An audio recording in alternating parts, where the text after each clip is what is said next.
नमस्कार दोस्तों, कैसे हैं आप? आशा करता हूँ आप सब बहुत अच्छे होंगे। मैं सुरेश एक बार फिर से सुरेश एकेडमी में आपका स्वागत करता हूँ। तो दोस्तों आज हम आपको लेकर आए हैं Allahabad high court group D के जो प्रीवियस ईयर पेपर 17 दिसंबर 2022 को हुआ था उसका डिटेल्ड एक्सप्लेनेशन दोस्तों। और इसका जो एक्सप्लेनेशन है हम इतनी आसान भाषा में लेकर आए हैं दोस्तों, जिससे कि आपको समझ में भी आए।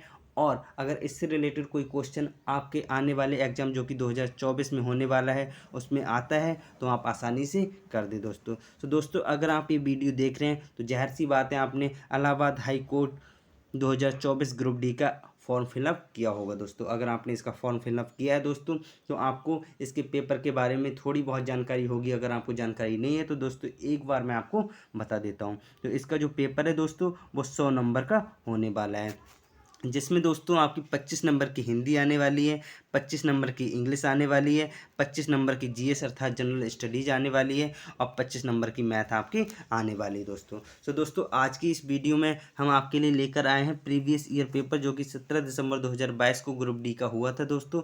उसका जीएस के पोर्शन का डिटेल्ड एक्सप्लेनेशन दोस्तों, ऐसा एक्सप्लेनेशन जिससे कि आप समझें और इससे रिलेटेड अगर कोई क्वेश्चन आपका 2024 के एग्जाम में आता है दोस्तों तो आप आसानी से कर दें। तो दोस्तों इसके साथ ही दोस्तों मैं आपको एक बात और बता देता हूँ, जो आपका जीएस का पोर्शन है इसमें आपकी कुछ रीजनिंग के भी क्वेश्चन मिलेंगे।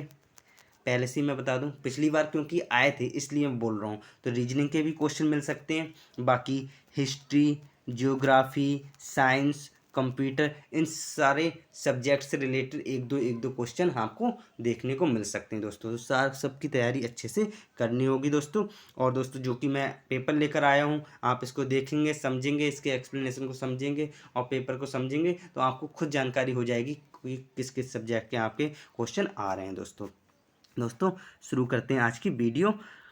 क्वेश्चन नंबर पहला ये रहा आपके सामने दोस्तों। जैसा कि दोस्तों अभी मैंने आपको बताया था कि जो जीएस का पोर्शन है तो पहले जीएस का पोर्शन का मैं आज एक्सप्लेनेशन लेकर आया हूँ। तो जीएस के पोर्शन में दोस्तों आप पहला ही क्वेश्चन देख रहे हैं, रीजनिंग का आ जाता है। पहला ही क्वेश्चन क्या है? रीजनिंग का है। क्या कहला पहला क्वेश्चन? प्रदत्त श्रृंखला को पूर्ण कीजिए। प्रदत्त श्रृंखला को पूर्ण कीजिए, ये एक सीरीज दी गई है, इसको हमें पूरा करना है। तो देख लेते हैं दोस्तों, जो सीरीज का पैटर्न है इस चीज़ को हमें पहले समझना होगा। तो दोस्तों देख रहे हैं यहाँ पे 36 है, यहाँ पे 34 है, तो जाहिर सी बात है 2 का अंतर हुआ है, 2 माइनस हुआ है। फिर यहाँ पे 34 है और यहाँ पे 30 है, तो जाहिर सी बात है यहाँ पे -4 हुआ है, 4 का अंतर हुआ है। और यहाँ पे -2 का अंतर हुआ है, फिर यहाँ पे -4 का अंतर हुआ है। तो आप देख सकते हैं, इस सीरीज को समझ सकते हैं आप। इसके पैटर्न क्या है दोस्तों? पहले 2 माइनस होगा, फिर -4 माइनस होगा, फिर 2 माइनस होगा, फिर 4 माइनस होगा। तो अब इसके बाद क्या होगा? 2 माइनस होगा, इसका मतलब 24 - 2 होगा, 24 - 2 होगा और हमारा क्या आ जाएगा? 22 आ जाएगा। तो 22 हमारे ऑप्शन नंबर 3 में दिया है। तो इसके अकॉर्डिंग जो राइट आंसर हो जाएगा दोस्तों वो क्या हो जाएगा? Option number 3, 22 will be the right answer दोस्तों। तो दोस्तों मुझे लगता है आपको इस क्वेश्चन को भी समझ गए होंगे दोस्तों। अब आगे बढ़ते हैं नेक्स्ट क्वेश्चन। नेक्स्ट क्वेश्चन ये रहा आपके सामने दोस्तों, इसको भी देख लेते हैं नेक्स्ट क्वेश्चन क्या कह रहा है। तो नेक्स्ट क्वेश्चन जो दिया गया है ये भी रीजनिंग का ही है दोस्तों। नेक्स्ट क्वेश्चन जो है ये भी आपका रीजनिंग का ही आ गया दोस्तों, जो कि जीएस के पोर्शन में दिया हुआ है दोस्तों। तो क्वेश्चन क्या है? कथन दिया है और इसके कुछ निष्कर्ष दिए हैं। हमसे पूछा गया है कि पहला निष्कर्ष सही है या दूसरा निष्कर्ष सही है, दोनों सही हैं, दोनों गलत हैं दोस्तों। तो देख लेते हैं क्वेश्चन के अकॉर्डिंग। सभी बसें कार हैं। क्या कह रहा है अभी? जो बसें हैं, जो सभी बसें हैं वो सारी कार हैं। क्या है? कार हैं। तो हम इसके कार के अंदर रख लेंगे। हमारी बड़ी सी कार हो गई, इसके अंदर हमारी सारी क्या आ गई?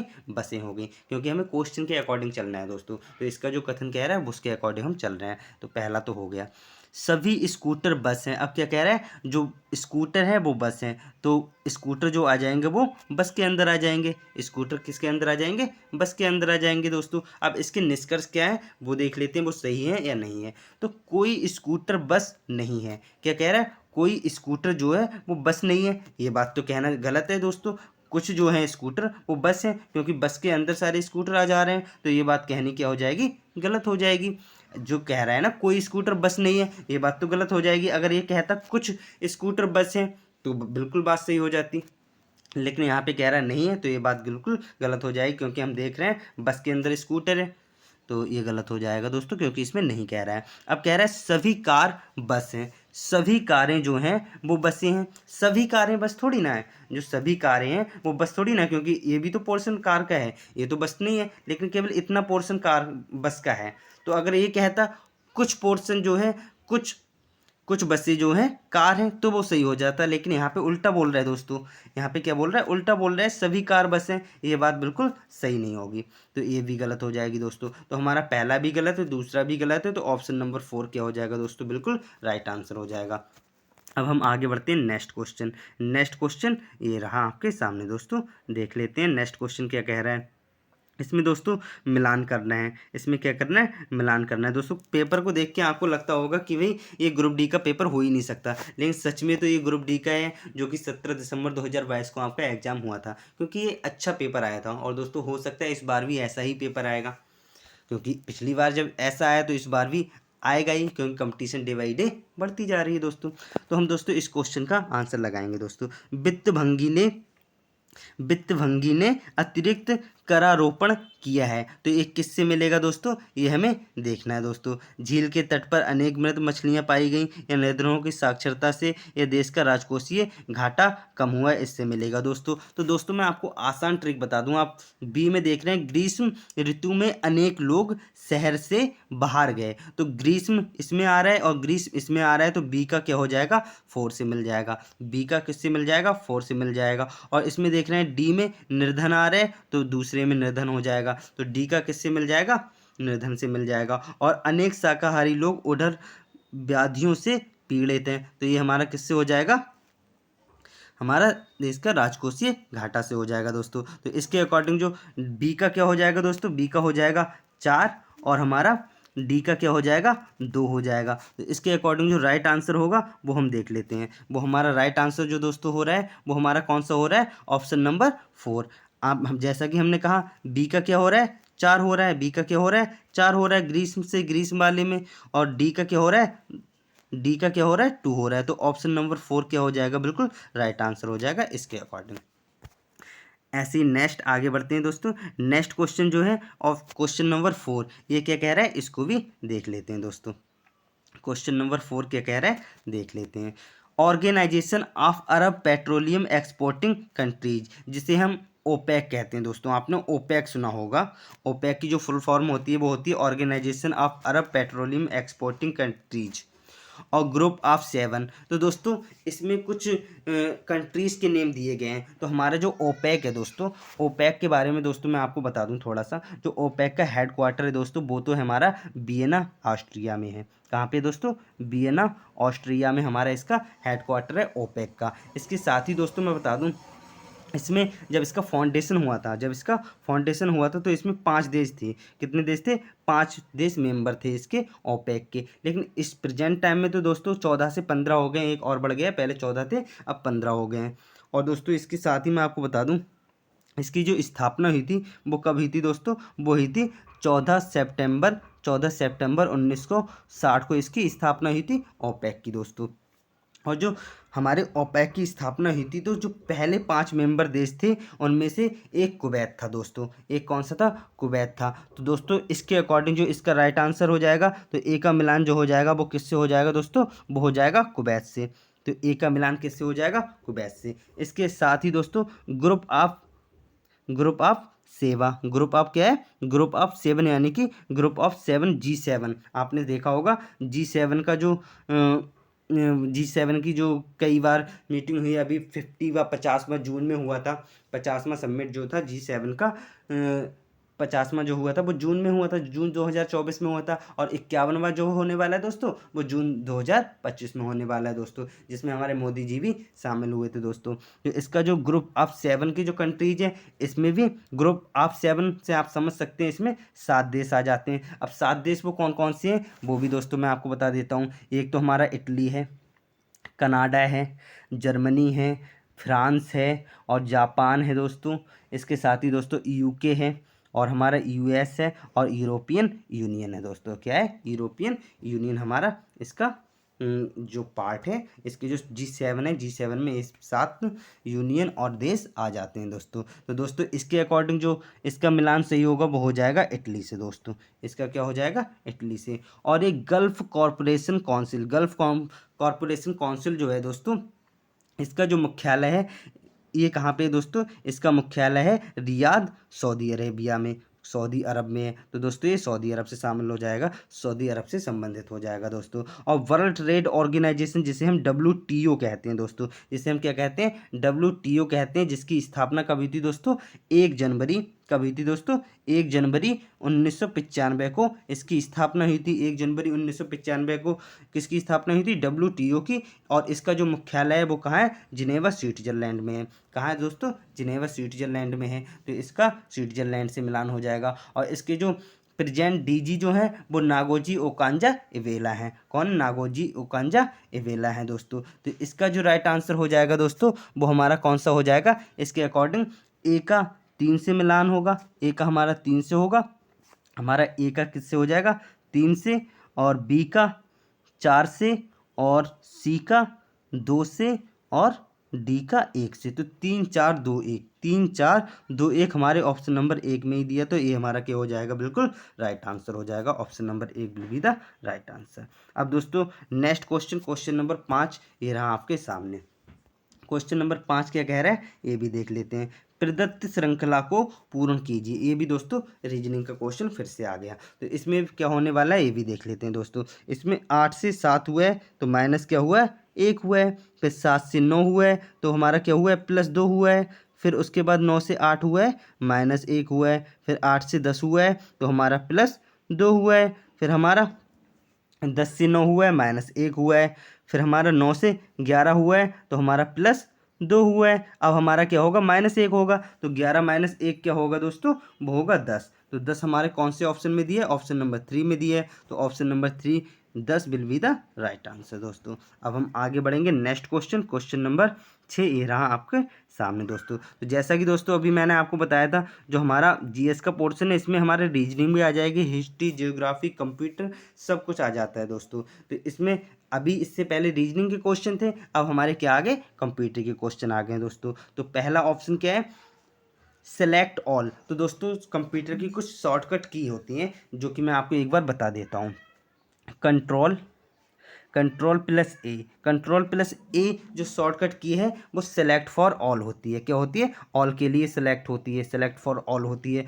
और कंट्रोल+B जो होती है वो लेटर को, सारे लेटर को सेलेक्ट जो होते हैं उनको बोल्ड करने के लिए होती है। और कंट्रोल+C जो होती है वो किसी भी चीज़ को कॉपी करने के लिए होती है। कंप्यूटर में किसी भी चीज़ को कॉपी करने के लिए कंट्रोल+C शॉर्टकट की जब आते हैं। और कंट्रोल+D जो होती है वो किसी भी चीज़ को डिलीट करने के लिए, जो सिलेक्टेड चीज़ होगी उसे डिलीट करने के लिए यूज करते हैं। साथ ही दोस्तों मैं आपको बता दूं कंट्रोल+B जो होता है वो किसी भी डॉक्यूमेंट को पेस्ट करने के लिए यूज किया जाता है। और इसके साथ ही दोस्तों कंट्रोल+N जो होता है, कंट्रोल+N जो होता है वो न्यू डॉक्यूमेंट्स को लाने के लिए होता है, न्यू डॉक्यूमेंट्स लाने के लिए होता है। और PRT स्क्रीन जो होता है वो प्रिंट स्क्रीन, स्क्रीन को प्रिंट करने के लिए होता है। इसके साथ ही कंट्रोल+X जो होता है दोस्तों वो किसी भी पोर्शन को कॉपी और कट करने के लिए होता है दोस्तों। तो इसके अकॉर्डिंग जो दोस्तों राइट आंसर होने वाला है वो क्या हो जाएगा? Select all. तो क्या हो जाएगा? Control A। मतलब सेलेक्ट ऑल है तो मैंने बताया ना कंट्रोल A आ जाएगा। प्रिंट स्क्रीन इसको आप देख के ही समझ गए होंगे, PRT स्क्रीन। और बोल्ड मैंने बताया था कंट्रोल+B होता है। और ओपन न्यू डॉक्यूमेंट्स मैंने बताया था अभी आपको कंट्रोल+न्यू। तो इसके अकॉर्डिंग जो राइट आंसर होने वाला है दोस्तों वो क्या हो जाएगा? 2 2 4 2 4 और हमारा क्या हो जाएगा? 2 4 1 3, 2 4 1 3 हमारा कौन से ऑप्शन में दिया गया है वही हमारा क्या हो जाएगा? बिल्कुल राइट आंसर हो जाएगा 2 4 1 3। ऑप्शन नंबर हमारे कौन से में दिया है? 2 4 1 3 ऑप्शन नंबर 3 में दिया है। तो ऑप्शन नंबर 3 क्या हो जाएगा? बिल्कुल राइट आंसर हो जाएगा दोस्तों। अब हम आगे बढ़ते हैं नेक्स्ट क्वेश्चन। नेक्स्ट क्वेश्चन ये रहा आपके सामने दोस्तों, देख लेते हैं नेक्स्ट क्वेश्चन क्या कह रहा है दोस्तों। ये GS का आ गया है, हिस्ट्री का। महाराष्ट्र में भक्ति आंदोलन का प्रणेता किसे माना जाता है? ये हमसे पूछा गया है। जो भक्ति आंदोलन के प्रणेता थे महाराष्ट्र में उन्हें किसे माना जाता है, इन ऑप्शंस में से पूछा गया है दोस्तों। तो दोस्तों मैं क्योंकि भक्ति आंदोलन की बात हुई है तो इसके बारे में आपको बता दूं दोस्तों, भक्ति आंदोलन की जो शुरुआत हुई थी वो 12वीं शताब्दी में हुई थी। कब हुई थी? 12वीं शताब्दी में हुई थी। किसके द्वारा हुई थी? रामानंद के द्वारा हुई थी। भक्ति आंदोलन की जो शुरुआत हुई थी वो 12वीं शताब्दी में रामानंद जी के द्वारा हुई थी दोस्तों। फिर उसके बाद इस भक्ति आंदोलन में बहुत सारे कवि जैसे कबीर हैं, तुलसीदास हैं, मीराबाई हैं, ये सब भक्ति आंदोलन के अंतर्गत ही आ जाती हैं दोस्तों। लेकिन इसके अलावा हमसे जो पूछा गया है, क्वेश्चन में पूछा गया है महाराष्ट्र में भक्ति आंदोलन का प्रणेता कौन था, ये हमसे पूछा गया। तो महाराष्ट्र में दोस्तों जो इसका प्रणेता था वो था ज्ञानेश्वर जी। कौन थे भाई? ज्ञानेश्वर जी। इनके बारे में दोस्तों मैं आपको बता दूं, जो भगवत गीता की इन्होंने एक भाष्य लिखा है। भगवत गीता को तो आप जानते ही होंगे, जो आपने किताब देखी होगी गीता की, जिसे हम भगवत गीता कहते हैं, उसका एक भाष्य लिखा है जो कि ज्ञानेश्वरी नाम से इन्होंने प्रसिद्ध है। ज्ञानेश्वरी नाम से क्या है? प्रसिद्ध है। ज्ञानेश्वरी नाम से इन्होंने छापा है भगवत गीता का एक भाष्य दोस्तों। तो इसका जो राइट आंसर हो जाएगा ऑप्शन नंबर 2 ज्ञानेश्वर जी हो जाएंगे, बिल्कुल राइट आंसर दोस्तों। अब नेक्स्ट क्वेश्चन, निम्नलिखित घटनाओं को उनके घटित होने के वर्ष के क्रम में सुव्यवस्थित करें, भूत से पूर्व दोस्तों। कोई नहीं दोस्तों, हम कर लेते हैं। कैसे करेंगे? तो दोस्तों इसके लिए हमें सारी जानकारी होनी चाहिए कि कौन सी चीज़ कौन सी सन में हुई दोस्तों। तो मैं आपको बता दूं, महात्मा गांधी का प्रादुर्भाव 1915 में हुआ था, जो कि महात्मा गांधी जी अफ्रीका से वापस हमारे भारत देश में आए थे।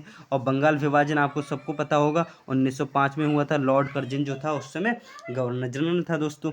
इसके साथ ही रॉलेट एक्ट, जो रॉलेट एक्ट आया था वो फरवरी 1920 में आया था, 1919 में आया था, फरवरी 1919 में। और दांडी मार्च भी 1919 में ही हुआ था। नहीं, दांडी मार्च तो 1930 में हुआ था। दांडी मार्च जो हुआ था वो 1930 में हुआ था, नमक कानून को जिसमें तोड़ा गया था और सबने अवज्ञा आंदोलन को शुरू किया गया था दोस्तों। और खिलाफत आंदोलन जो था वो 1919 में हुआ था। कब हुआ था? 1919 में हुआ था, लेकिन ये मार्च 1919 में शुरू हुआ था दोस्तों। तो इसके अकॉर्डिंग आप लगा सकते हैं। अब देखिए, रॉलेट एक्ट और खिलाफत आंदोलन दोनों 1919 के हैं, तो इसमें थोड़ी मुश्किल भी हो सकती थी, लेकिन कोई नहीं, मैं आपको बता दूं, ये जो रॉलेट एक्ट हुआ था वो फरवरी 1919 में, और खिलाफत आंदोलन की शुरुआत हुई थी मार्च 1919 में दोस्तों। तो इसमें सबसे पहली जो घटना है वो हमारी है बंगाल विभाजन, जो कि बी पे आ रही है, जो कि बी पे आ रही है। उसके बाद 1905 के बाद जो आ रही है घटना वो आ रही है हमारी, क्या आ रही है? महात्मा गांधी का प्रादुर्भाव 1915 में। तो बी के बाद ए आ जा रहा है। फिर उसके बाद दोस्तों क्या हो रहा है? इसके बाद जो हमारी घटना आ रही रॉलेट एक्ट यानी कि सी वाली आ रही है। फिर उसके बाद खिलाफत आंदोलन, फिर लास्ट में क्या आ रहा है हमारा? दांडी मार्च यानी कि डी। तो बी ए सी ई डी, बी ए सी ई डी हमारा कौन से ऑप्शन में दिया है? बी ए सी ई डी ऑप्शन नंबर 3 में दिया। तो ऑप्शन नंबर 3 क्या हो जाएगा? बिल्कुल राइट आंसर हो जाएगा दोस्तों इस क्वेश्चन का। अब नेक्स्ट क्वेश्चन ये रहा आपके सामने, क्वेश्चन नंबर 9। भारत के संविधान की इस विशेषता के कारण कोई व्यक्ति स्वतंत्रतापूर्वक अपने धार्मिक विश्वासों और परंपराओं का पालन कर सकता है। तो दोस्तों क्योंकि इसमें आप देख रहे हैं धार्मिक विश्वासों और परंपराओं, रीति रिवाजों की बात हुई है, तो ये जाहिर सी बात है धर्मनिरपेक्षता के अंदर आ जाएगा। आप धार्मिक से धर्म समझ सकते हैं, धर्मनिरपेक्षता की बात करता है ये। तो ऑप्शन नंबर 1 क्या हो जाएगा? बिल्कुल राइट आंसर हो जाएगा। ये हमारे संविधान में लिखा गया है दोस्तों, हमारी प्रस्तावना में, संविधान की जो प्रस्तावना है उसमें लिखा गया है दोस्तों। इसके साथ ही दोस्तों नेक्स्ट क्वेश्चन देख लेते हैं। नेक्स्ट क्वेश्चन फिर रीजनिंग का आ गया दोस्तों, देख लेते हैं। कुछ कैमरा रेडियो हैं, कुछ कैमरा जो हैं, कुछ जो कैमरा हैं वो क्या है? रेडियो हैं। कुछ कैमरा क्या है? रेडियो हैं। और कुछ मूर्तियाँ क्या है? कुछ मूर्तियाँ क्या है? कुछ मूर्तियाँ कैमरा हैं। ये हमारे दोनों कथन हो गए। अब इसके बाद निष्कर्ष इसके क्या कह रहे हैं? कुछ रेडियो मूर्तियाँ हैं, कुछ रेडियो मूर्तियाँ हैं। भाई ये रेडियो इधर है, मूर्तियाँ इधर हैं, तो ये कहना थोड़ा मुश्किल होगा, ये कहना थोड़ा मुश्किल होगा, तो इसके अकॉर्डिंग ये थोड़ा गलत हो जाएगा। और कोई रेडियो मूर्ति नहीं है, कोई रेडियो मूर्ति नहीं है, ये बात भी हम नहीं कह सकते कोई रेडियो मूर्ति नहीं हो। क्या पता ये जो पोर्शन है यही वाली मूर्तियाँ हो, तो रेडियो हो सकती हैं, तो ये बात भी कहनी गलत है, तो ये भी गलत हो जाएगी। लेकिन दोस्तों अब मैं आपको बता दूं, अगर आप देख रहे हैं तो इसमें रेडियो मूर्तियाँ और ये पॉजिटिव है, ये नेगेटिव है, तो इसके अकॉर्डिंग या तो ये वाला आपका जो हो जाएगा वो सही हो जाएगा। क्या? या तो 1 या तो दो इनमें से कोई एक सही हो सकता है। या तो ये बात सही होगी, कुछ रेडियो मूर्तियाँ हैं, या तो हम ये बात कहेंगे, या फिर ये कहेंगे कि कोई रेडियो मूर्तियाँ नहीं है। इनमें से कोई एक बात तो सही होगी ना। अगर मान लो ये मूर्तियाँ ये वाले पोर्शन में आ जाएंगी तो हम कह सकते हैं कुछ जो मूर्तियाँ हैं वो रेडियो होंगी, जो कुछ रेडियो हैं वो मूर्तियाँ होंगी। लेकिन अगर यहाँ पे नहीं है, इस साइड में यहीं पे होगा, क्योंकि हमें पता तो नहीं है ना कि यहीं पे होंगी मूर्तियाँ, तो इसमें कन्फ्यूजन क्रिएट हो रहा है। तो इस कंडीशन में हम कहेंगे या तो एक या तो दो सही होगा। तो ऑप्शन नंबर 3 क्या हो जाएगा, बिल्कुल राइट आंसर हो जाएगा। आगे बढ़ते हैं नेक्स्ट क्वेश्चन, क्वेश्चन नंबर 11। राज्य और व्यक्तियों अथवा व्यक्ति समूह द्वारा प्रचलित और उनके स्वामित्व वाले उद्योग प्रकार की पहचान करें। तो वो हमारा हो जाएगा संयुक्त क्षेत्र उद्योग, क्योंकि इसमें व्यक्तियों की बात की गई है, राज्य और व्यक्तियों की बात की गई है, किसी एक व्यक्ति के बारे में बात नहीं की गई। किसी एक व्यक्ति के अंतर्गत जो चीज़ होती है उसे हम निजी कहते हैं, निजी क्षेत्र की चीज़ कहते हैं। जैसे कि मान लो किसी का हॉस्पिटल है, प्राइवेट हॉस्पिटल है, तो उसे हम निजी हॉस्पिटल कहते हैं। आपने देखा होगा सार्वजनिक क्या होती है, जो कोई सरकारी चीज़ होती है, जो सरकारी होती है वो सार्वजनिक चीज़ होती है। तो इस क्वेश्चन का जो राइट आंसर हो जाएगा वो क्या हो जाएगा, ऑप्शन नंबर 3 संयुक्त क्षेत्र उद्योग दोस्तों। अब आगे बढ़ते हैं नेक्स्ट क्वेश्चन, क्वेश्चन नंबर 12 ये रहा आपके सामने दोस्तों। इसमें भी हमें मिलान करना है दोस्तों, कोई नहीं, कर लेते हैं हम इस क्वेश्चन को भी हल कर लेते हैं। देख लेते हैं क्वेश्चन नंबर 12 क्या कह रहे हैं। तो दोस्तों पहला, भूमि के वर्ण का निर्धारण करता है, सभा मिट्टी सृजन की दर को प्रभावित करता है, भूमि प्रोफाइल की मोटाई का निर्धारण करता है, और ऊंचाई और ढलान। तो ऊंचाई और ढलान जो हो जाएगा, जो मिल जाएगा दोस्तों, वो हमारा किससे मिल जाएगा, हमारा मिल जाएगा उच्चावच से। किससे मिल जाएगा, उच्चावच से। तो डी का जो 2 होगा वही हमारा राइट आंसर हो सकता है। तो डी का 2 केवल एक ही ऑप्शन में दिया है, ऑप्शन नंबर 2 में दिया है, तो ऑप्शन नंबर 2 क्या हो जाएगा, बिल्कुल राइट आंसर हो जाएगा। तो अब हम दोस्तों डी का क्या हो जाएगा, 2 हो जाएगा, और बी का हमारा क्या हो जाएगा, 4 हो जाएगा। किससे, जीव जंतु पौधे और सूक्ष्म जीवाणु से। जैसा कि लिखा है सभा मिट्टी सृजन की दर को प्रभावित करते हैं, कौन करते हैं, जीव जंतु पौधे और सूक्ष्म जीवाणु दोस्तों। और भूमि प्रोफाइल की मोटाई का निर्धारण कौन करता है, वो करता है हमारा भूमि प्रोफाइल की मोटाई का निर्धारण जो करता है वो हमारा क्या करता है, समय करता है। ठीक है दोस्तों, इस टाइप से हमारा बिल्कुल मिल जाएगा। और भूमि वर्ण का निर्धारण करता है प्राथमिक चट्टा। तो ऑप्शन नंबर क्या हो जाएगा, बिल्कुल 2 आंसर हो जाएगा। ऑप्शन नंबर 2 क्या हो जाएगा, बिल्कुल राइट आंसर हो जाएगा। अब हम आगे बढ़ेंगे नेक्स्ट क्वेश्चन, क्वेश्चन नंबर 13 ये रहा आपके सामने दोस्तों, देख लेते हैं। तो इसमें भी दोस्तों मिलान करना है और हमें क्वेश्चन का आंसर लगाना है। तो William Jones, Rabindranath Tagore, Thomas Macaulay, Mahatma Gandhi, इनके बारे में कुछ कथन दिए गए और हमें पहचानना है दोस्तों। तो मैं दोस्तों बता दूं, जो हमारे महात्मा गांधी जी थे वो अंग्रेजी शिक्षा के आलोचक नहीं थे। जैसे कि इसमें लिखा है अंग्रेजी शिक्षा का संवर्धन, तो अंग्रेजी शिक्षा का संवर्धन किसने किया था भाई, थॉमस मैकाले ने किया था। अगर आपने 8th क्लास की हिस्ट्री की किताब पढ़ी है दोस्तों, तो उसमें चैप्टर दिया है चैप्टर नंबर 9, तो उसमें मैकाले के बारे में दिया है दोस्तों। तो अंग्रेजी शिक्षा का इन्होंने शुरुआत की थी। एक्चुअली हमारे इंडिया में जब ब्रिटिश शासन था तब मैकाले जो थे गवर्नर जनरल हुआ करते थे। तो इन्होंने जो शिक्षा दी जाती थी, एजुकेशन दी जाती थी, तो इसमें उन्होंने अंग्रेजी को कंपलसरी कर दिया, जिससे कि इनका मानना क्या था कि अगर भारत के लोग अंग्रेजी सीखेंगे तो वो हर तरह से मन वचन क्रम मतलब अपने दिमाग से, अपने अंतर आत्मा से अंग्रेज बन जाएंगे। तो ये सोच के इन्होंने अंग्रेजी का संवर्धन किया। लेकिन महात्मा गांधी जो थे वो इसकी आलोचना करते थे हमेशा। जो हिंदी थी या अंग्रेजी थी इसकी आलोचना करते थे। महात्मा गांधी यही कहते थे हम भारत में रहते हैं तो हमें हिंदी को ही अपनी मातृभाषा समझना चाहिए और इसी को हमें पढ़ना चाहिए। और जो रविंद्रनाथ टैगोर जी हो जाएंगे वो हमारे क्या हो जाएंगे, जो रविंद्रनाथ टैगोर जी हो जाएंगे वो हमारे प्राचीन संस्कृतियों के आधार हो जाएंगे। विलियम जोन्स, प्राकृतिक परिवेश में सीखना, इस टाइप से हो जाएगा। हमारा जो थॉमस मैं, ये तो हमारे डी का हो गया 4 और सी का हो गया 1, तो सी का 1 और डी का 4 हमारे ऑप्शन नंबर 2 में दिया, तो ऑप्शन नंबर 2 क्या हो जाएगा, बिल्कुल राइट आंसर हो जाएगा। अब हम आगे बढ़ेंगे नेक्स्ट क्वेश्चन, क्वेश्चन नंबर 14। ये भी दोस्तों मिलान करने वाला है दोस्तों। तो ये तो आसान क्वेश्चन है दोस्तों। इसमें मैं आपको बता दूं, जो नेताजी सुभाष चंद्र बोस हवाई अड्डा है वो हमारा कोलकाता में दोस्तों। और इंदिरा गांधी अंतर्राष्ट्रीय हवाई अड्डा, ये तो सबको पता होगा, ये दिल्ली में है दोस्तों। और छत्रपति शिवाजी अंतर्राष्ट्रीय हवाई अड्डा ये मुंबई में दोस्तों। और गुरु रामदास जी अंतर्राष्ट्रीय हवाई अड्डा ये अमृतसर में है दोस्तों। तो आप लगा सकते हैं, कौन सा लगा सकते हैं दोस्तों, 4 3 1 2, 4 3 1 2 कौन से ऑप्शन में आ रहा है दोस्तों?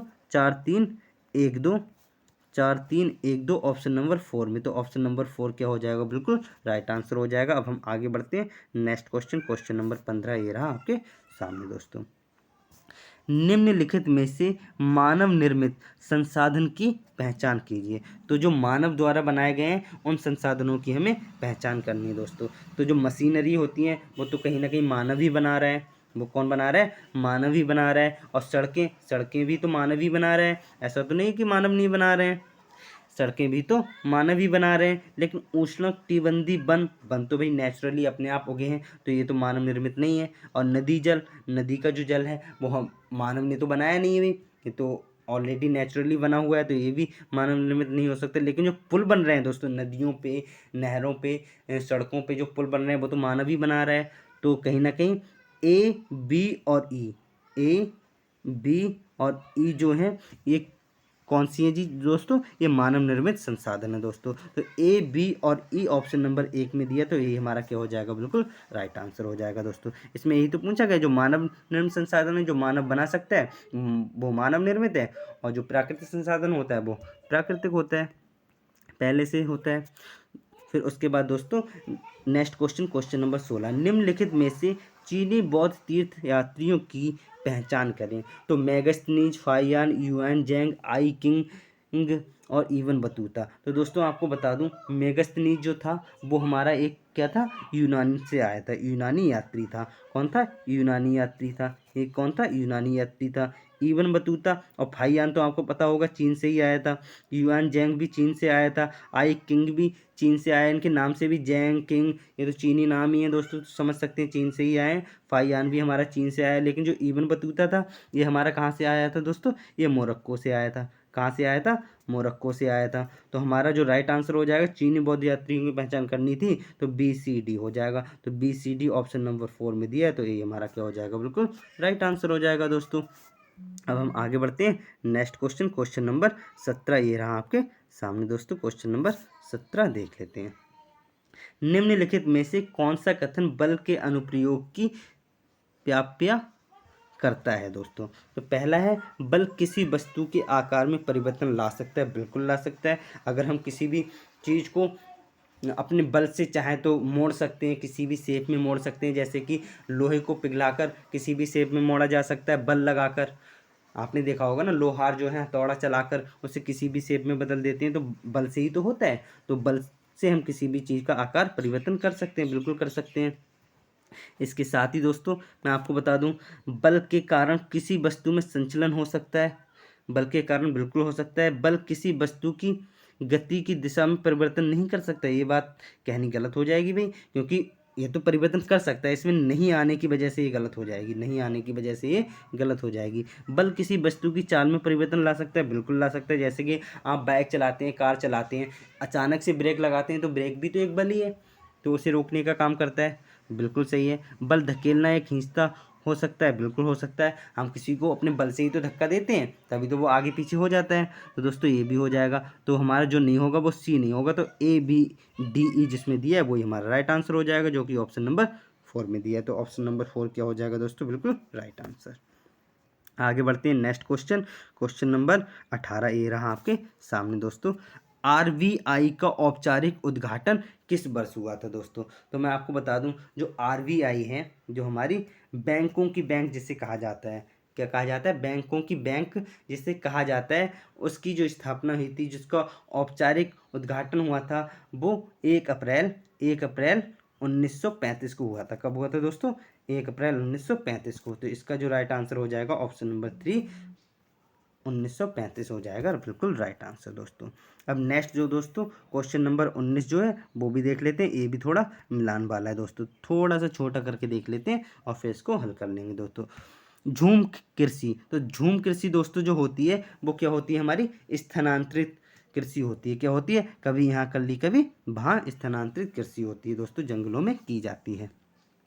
कृषक के परिवार की आवश्यकताओं की पूर्ति के लिए की जाने वाली कृषि जो होती है वो होती है निर्वाह कृषि, जो कि मतलब किसान केवल अपने खाने के लिए फसल उगाता है उसे हम निर्वाह कृषि तो कहते हैं भाई। अपने खाने के लिए, अपने निर्वहन करने के लिए, अपना जीवन चलाने के लिए जो कृषि होती है वो निर्वाह कृषि होती है दोस्तों। तो अगर 6-7 ईयर्स की आपने कृषि की बुक पढ़ी है तो आपको पता होगी दोस्तों। वाणिज्यिक प्रयोजन के लिए उपजाई गई फसल, तो ये वाणिज्यिक फसल हो जाएगी दोस्तों। और एक वृत्त क्षेत्र में एकल फसल उपजाई जाती है उसे हम क्या कहते हैं, रोपण फसल कहते हैं। तो हमारा जो बिल्कुल सही मिलान जो हो जाएगा वो हमारा क्या हो जाएगा, 3-4-3-4-2-1, 3-4-2-1 से जो हमारा मिलान होगा वो बिल्कुल सही होगा। 3-4-2-1, 3-4-2-1 ऑप्शन नंबर 1 में आ जाता है दोस्तों। तो 3-4-2-1 बिल्कुल राइट आंसर हो जाएगा। अब हम आगे बढ़ेंगे नेक्स्ट क्वेश्चन, क्वेश्चन नंबर 20 ये रहा आपके सामने दोस्तों। थोड़ा सा बड़ा कर लेते हैं जिससे कि हमें सही से दिखने लगे। इसमें भी दोस्तों मिलान करना है। इसमें भी हमें क्या करना है, सूची 1 का सूची 2 से हमें क्या करना है, मिलान करना है दोस्तों। तो वह स्थान जहाँ देवता की मूर्ति स्थापित की जाती है उसे हम क्या कहते हैं, गर्भगृह कहते हैं। जैसा कि अभी आपने देखा था होगा जो राम मंदिर बना था, तो राम मंदिर में जो भगवान राम की मूर्ति की स्थापना हुई है उस जगह को हम क्या कहते हैं, गर्भगृह ही तो कहते हैं। तो इसीलिए जहाँ पे भगवान की मूर्ति की स्थापना होती है उसे हम क्या कहते हैं, गर्भगृह कहते हैं दोस्तों। इसके साथ ही टावर जो होता है, जो टावर होता है वो क्या होता है दोस्तों, वो शिखर कहते हैं। जो मंदिर की जो टॉप की चीज़ होती है जो ऊपर बिल्कुल लगी होती है उसे क्या कहते हैं, शिखर कहते हैं। और स्तूप के आसपास का वृत्ताकार पे जो होता है उसे हम क्या कहते हैं, उसे स्तूप ही कहेंगे। और ढू जो होगा वो प्रतीक्षणा पथ होगा दोस्तों। तो इस हिसाब से हमारा 4-4-3-2-1, तो 4-3-2-1 हमारा ऑप्शन नंबर 3 में दिया। तो ऑप्शन नंबर 3 क्या हो जाएगा, बिल्कुल राइट आंसर दोस्तों। अब आगे बढ़ते हैं नेक्स्ट क्वेश्चन, क्वेश्चन नंबर 21 ये रहा आपके सामने दोस्तों। क्वेश्चन नंबर 21 देख लेते हैं अब। इसमें भी सूची 1 का सूची 2 से मिलान करना है दोस्तों। तो दोस्तों आप समझ सकते हैं, इस पेपर को देख के आपको समझ आ गया होगा कि पेपर भाई बेशक ग्रुप डी का है लेकिन ऐसा वैसा पेपर नहीं है, बहुत अच्छा पेपर आपको आता है। तो इसलिए आपको तैयारी भी अच्छी ही करनी होगी दोस्तों, ठीक है। तो MNC क्या दोस्तों, MNC दरों पर खरीदते हैं, MNC दरों पर खरीदते हैं, क्या खरीदते हैं, वस्त्र स्थानीय उत्पाद, क्या खरीदते हैं, वस्त्र और स्थानीय उत्पाद। और सेवाओं के उत्पादन प्रसार में IT ने सहायता की, तो ये किससे मिल जाएगा, कॉल सेंटर। जो IT ने जो सहायता की है वो यही तो की है, कॉल सेंटर बहुत सारे खुल गए हैं, हम कहीं से भी बात कर सकते हैं, किसी भी चीज़ को ऑर्डर कर सकते हैं, कोई बात पूछनी होती है तो वो भी पूछ सकते हैं। और भारतीय कंपनी जो है वो हमारी भारतीय कंपनी, हमारी टाटा मोटर्स है, इन्फोसिस है, रेनवैक्सी है, ये हमारी भारतीय कंपनी है। जैसा कि आपको पता होगा जो टाटा के जो फाउंडर थे रतन टाटा जी, वो की जो कि एक्सपायर हो चुके हैं अभी कुछ दिन पहले। उत्पादन, तो इसलिए इससे रिलेटेड क्वेश्चन आ सकता है भाई। तो उत्पादन हेतु भारत में स्थापित होने वाली MNCs ये हमारे क्या हो जाएंगे, ऑटोमोबाइल्स हो जाएंगे। तो इसके अकॉर्डिंग 3-4-1-2 हमारा जो हो जाएगा बिल्कुल राइट आंसर हो जाएगा। 3-4-1-2 ऑप्शन नंबर 3 क्या हो जाएगा, बिल्कुल राइट आंसर हो जाएगा दोस्तों। अब हम आगे बढ़ेंगे next question, question number 22, question number 22 दोस्तों। तो ये भी आपका हिस्ट्री ज्योग्राफी का दिया गया। अगर आपने 8th क्लास की हिस्ट्री ज्योग्राफी पढ़ी है तो आप आसानी से इस क्वेश्चन को कर पाएंगे। दो राष्ट्रों के बीच के व्यापार को क्या कहते हैं दोस्तों, तो दो राष्ट्रों के बीच के व्यापार को, राष्ट्र जाहिर सी बात है दो राष्ट्रों के बीच की बात हो रही है तो अंतर्राष्ट्रीय हो जाएगा, क्या हो जाएगा, अंतर्राष्ट्रीय हो जाएगा। क्योंकि दोस्तों स्थानीय व्यापार जो होता है जो किसी एक थोड़े से क्षेत्र में किया जाता है, जैसे फॉर एग्जाम्पल आप बरेली में रहते हैं या किसी एक जगह पर रहते हैं, किसी ज़िले में रहते हैं, उसके अंदर ही जो व्यापार होता है वो स्थानीय व्यापार होता है। और हमारे देश के अंदर जो व्यापार होता है वो आंतरिक व्यापार होगा। देश से बाहर हम जाके कहीं व्यापार करें तो बाह्य व्यापार हो जाएगा। लेकिन दो राष्ट्रों के बीच, जैसे हमारे इंडिया और अमेरिका के बीच में अगर कोई व्यापार हो रहा है, कोई चीज़ आ रही है जा रही, तो वो हमारा क्या होगा, अंतर्राष्ट्रीय व्यापार हो जाएगा। ऑप्शन नंबर 4 क्या हो जाएगा, बिल्कुल राइट आंसर हो जाएगा। अब आगे बढ़ते हैं नेक्स्ट क्वेश्चन, क्वेश्चन नंबर 23 ये देख लेते हैं क्या कह रहे हैं। खाद्य श्रृंखला के सही अनुक्रम या क्रम का चुनाव करें नीचे से ऊपर की ओर दोस्तों। तो दोस्तों सबसे पहले इस क्रम में जो आएगा वो हमारा क्या आ जाएगा, सर्वभक्षी, शाकभक्षी, स्वेपोषी, मांसभक्षी, विषमपोषी। तो पहले स्थान पर जो आ जाएगा हमारा क्या आ जाएगा, स्वेपोषी। फिर क्या आएगा हमारा, विषमपोषी आ जाएगा। फिर हमारा क्या आएगा भाई, शाकभक्षी, जो हमारा शाक से मतलब शाकाहारी लोग जो होते हैं वो आ जाएंगे। फिर उसके बाद क्या आएंगे भाई, मांसभक्षी, जो डी वाला आ जाएगा। और सबसे बाद में क्या आएगा, ए सर्वभक्षी, जो सब कुछ खा लेता है, मांस भी खा लेता है, साग सब्जी भी खा लेता है, वो सबसे बाद में आएगा दोस्तों। तो इस प्रकार से CEBDA हमारे ऑप्शन नंबर 4 में दिया है। CEBDA ऑप्शन नंबर 4 में दिया है, तो ऑप्शन नंबर 4 क्या हो जाएगा, बिल्कुल राइट आंसर हो जाएगा दोस्तों। अब हम आगे बढ़ते हैं नेक्स्ट क्वेश्चन नंबर 24 ये रहा आपके सामने दोस्तों। सही विकल्प चुनते हुए प्रदत्त गणितीय श्रृंखला को पूर्ण करें। तो इसका जो ये फिर से एक रीजनिंग का क्वेश्चन आ गया दोस्तों, तो इसको कैसे करेंगे ये भी देख लेते हैं दोस्तों। इसमें भी देख लेते हैं, 1 से 2 हुआ है तो जाहिर सी बात है +1 हुआ है, फिर 2 से 6 हुआ है तो +4 हुआ है, क्या हुआ है, +4 हुआ है। या फिर आप इस तरह से देख लें, और 6 से 24 हुआ है तो एकदम 18 प्लस हुआ है, तो ये तो कोई सीरीज बन नहीं रही है, तो ये तो कोई सीरीज बन नहीं रही है। तो हम एक काम करते हैं, गुणा वाला देख लेते हैं। तो 1 से 2 कैसे हुआ, 1 दूनी 2 गुणा 2 ही। फिर 2 से 3 कैसे, 2 से 6 कैसे हुआ, गुणा 6 हुआ होगा, 2 3 6। फिर 6 से 24 कैसे हुआ, गुणा 4 हो गया, 6 चौक 24। फिर 24 से 120 कैसे हुआ, गुणा 5 हुआ होगा, 24 पंजे 120। फिर अब क्या होगा, गुणा 6 होगा भाई, गुणा क्या होगा, 6 होगा, तो 12 छंग 72 यानी कि 720 क्या हो जाएगा, बिल्कुल राइट आंसर हो जाएगा। 720 will be the right answer, क्योंकि गुणा 6 हो जाएगा। अब आगे बढ़ते हैं नेक्स्ट क्वेश्चन जो है दोस्तों, वो है उपकरण की पहचान करें जो प्रयोक्ता के अनुदेशों और डाटा को स्वीकार करता है। जो ये भी दोस्तों एक फिर से कंप्यूटर का क्वेश्चन आ गया। जैसे कि मैंने आपको बताया, सारे सब्जेक्ट से आपके क्वेश्चन एक एक दो आने वाले हैं दोस्तों। तो रीजनिंग से भी आ गए, कंप्यूटर से भी आ गए, हिस्ट्री से भी आ गए, ज्योग्राफी से भी आ गए, सिविक्स से भी आ गए, सबसे आ गए दोस्तों।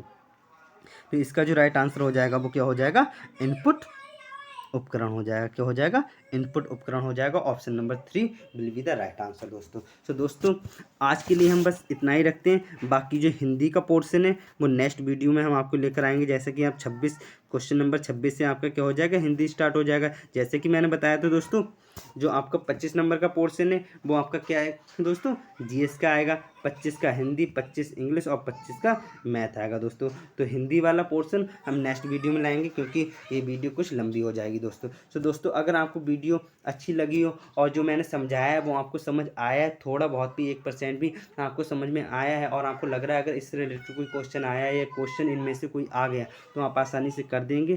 तो दोस्तों एक बार मैं फिर से कहूँगा, अगर आपको वीडियो अच्छी लगी है तो वीडियो को लाइक करेंगे। क्या करेंगे दोस्तों, वीडियो को लाइक करेंगे, अपने दोस्तों के साथ शेयर करेंगे, क्योंकि शेयर करने से हमारी नॉलेज बढ़ती है। और अगर आप चैनल पे नए हैं दोस्तों, तो चैनल को सब्सक्राइब जरूर कर लेंगे। क्या कर लेंगे, चैनल को सब्सक्राइब जरूर कर लेंगे हमारी लेटेस्ट वीडियो तुरंत पाने के लिए, जिससे कि आपकी तैयारी बहुत आसान हो जाए दोस्तों। तो थैंक यू फॉर वॉचिंग।